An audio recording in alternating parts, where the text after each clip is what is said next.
Listado ang isang lalaking nagpanggap na ahente ng NBI nang hingi siya sa biktima ng 250,000 pesos kapalit ng bogus na trabaho sa gobyerno. Nasa frontline ng balitang yan si Elaine Fulencio.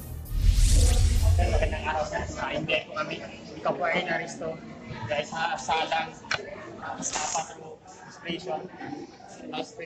Hindi na nakapalagpang lalaking yan ng arestuhin ng mga ahente ng NBI Technical Intelligence Division sa isang coffee shop sa Maynila. Inirereklamo ang sospek sa pagpapanggap umanong NBI agent. Pinangakuan umano ng sospek ang biktima na ipapasok sa mga government office kapalit ng pera.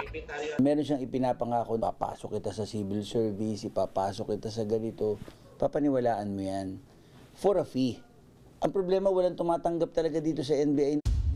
Sa investigasyon ng NBI, nagkakilala ang biktima at sospek sa pamamagitan ng isang kababata. Unang inalok ng sospek na ipasok bilang pulis ang kapatid ng biktima. Sunod namang nangako ang sospek na ipapasok sa Civil Service Commission ang misis ng complainant.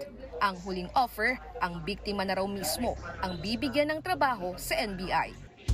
Meron po siyang tsapa, pinapakita niya po sa akin. Tapos marami po siyang kwento na talaga naman bibilib ka kasi talagang matamis yung dila niya na tapos meron siyang mga pinapakita na operation nila. Kaya talaga pong napaniwala po talaga ako. Umabot daw sa 250,000 pesos ang naibayad ng biktima bago niya mapagtantong naloko siya. Giit naman ng NBI, dumadaan sa matinding training ang mga aplikante bago maging NBI agent. Dito, pagpapasok kayo dito ng investigador. Investigador, talagang dadaan kayo sa training, dadaan kayo sa screening and then training and then tsaka pa lang kayo i-appoint ng direktor.